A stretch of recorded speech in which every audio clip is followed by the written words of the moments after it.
जी, आप तो टुच्चई पर उतर आए और आपके साथ साथ आपके तमाम मंत्री, आपके सांसद, आपके बेलगाम प्रवक्ता भी।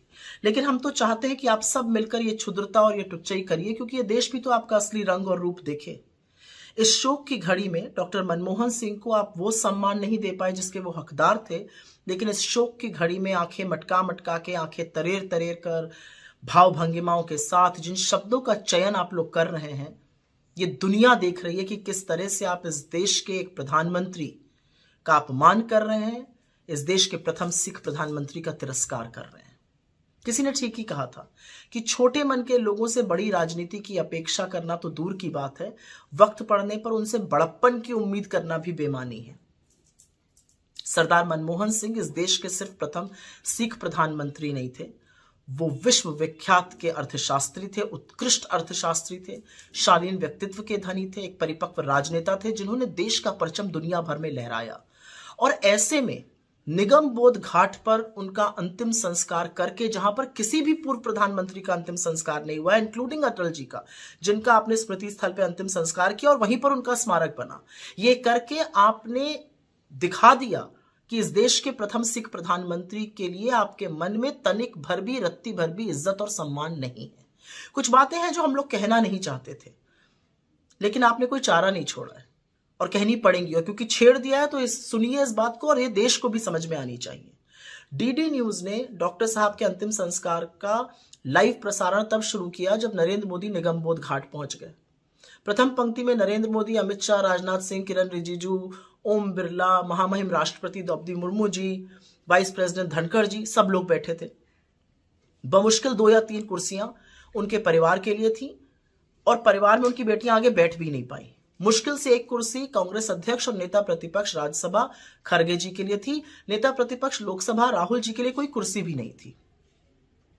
जगह इतनी तंग थी कि उनका परिवार, अधिकांश परिवार चिता तक भी नहीं पहुंच पाए और बहुत सारे परिवार के लोग अपनी पुष्पांजलि भी नहीं अर्पित कर पाए। जनमानस को तो निगमबोध घाट के गेट तक नहीं आने दिया गया, उनको सड़कों पर ही श्रद्धांजलि अर्पित करके अपने मन को समझाना पड़ा। जो विदेशी राजनयिक थे वो इतने पीछे बैठे थे कि उनको वहां से कुछ दिख भी नहीं रहा था, इतनी तंग जगह थी। और जो डीडी न्यूज का कैमरा था उसका सारा फोकस मोदी जी पर था। परिवार ही नदारद था, तो ऐसे में ये उम्मीद करना कि राहुल जी या सोनिया जी या खड़गे जी को दिखाया जाएगा, ये भी बेमानी है। और उसी के दौरान, मतलब कितनी बड़ी विडंबना है कि जब डॉक्टर साहब को गार्ड ऑफ ऑनर मिल रहा था तो डीडी न्यूज का कैमरा और ये देश नरेंद्र मोदी जी की शक्ल देख रहा था, उन पर फोकस था।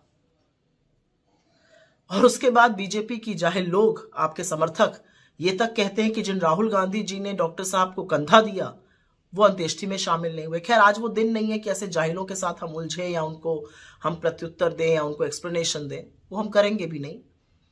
लेकिन उस पंक्ति में बैठे हुए, उस अग्रिम पंक्ति में बैठे हुए भाजपाइयों को देखकर वो सारी बातें बार बार याद आ रही थी जो गलीच बातें इन लोगों ने डॉक्टर साहब के बारे में कही हैं। उनकी चाल पर, उनकी बोली पर, उनके नाम तक का उपहास इन भाजपाइयों ने उड़ाया है। और असलियत यह है कि यह काम खुद नरेंद्र मोदी जी ने किया है। चुनावी मंच से उनको मनमोहन सिंह कहना, यह कोई भूला नहीं है। और मैं चाहकर भी नरेंद्र मोदी का सदन में वो वक्तव्य कि डॉक्टर साहब रेनकोट पहनकर नहाते हैं जैसी वाहियात बात अपने मन से भुला नहीं पा रही हूं।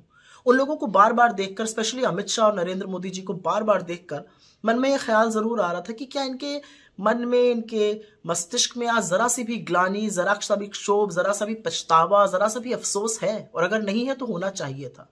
खैर, डॉक्टर साहब के निधन के बाद आपकी जो विफलताएं हैं, आपका जो खोखलापन है, वो पूरी दुनिया और पूरे देश ने देख लिया है। असलियत तो यह है कि एक पूरी पीढ़ी को आपने व्हाट्सएप के जरिए जो अनर्गल बातें डॉक्टर साहब के बारे में कही थी, वो सारे झूठ एक प्रहार में ध्वस्त हो गए।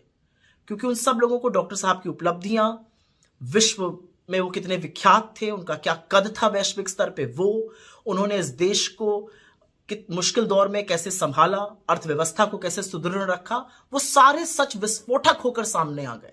असलियत यह भी है कि आपके लाखों करोड़ों रुपए का जो झूठ का प्रोपेगेंडा था वो भी ध्वस्त हो गया। क्योंकि आज जो चर्चा है वो तो डॉक्टर साहब के देश के प्रति समर्पण की, उनके ज्ञान की, उनकी शालीनता की, उनकी गरिमा की हो रही है। तो लानत है आपके प्रोपेगेंडा पे। लेकिन आप देश के मूड को भांप नहीं पा रहे हैं। आप सिख समुदाय की सरदारों की अपेक्षाओं को भांप नहीं पा रहे हैं। आप ये नहीं समझ पा रहे हैं कि जो अवमानना आपने सरदार मनमोहन सिंह जी की है वो इस पूरे देश की अवमानना है। और ये अवमानना और तिरस्कार ही नहीं है, ये पाप है। पाप का प्रायश्चित कीजिए।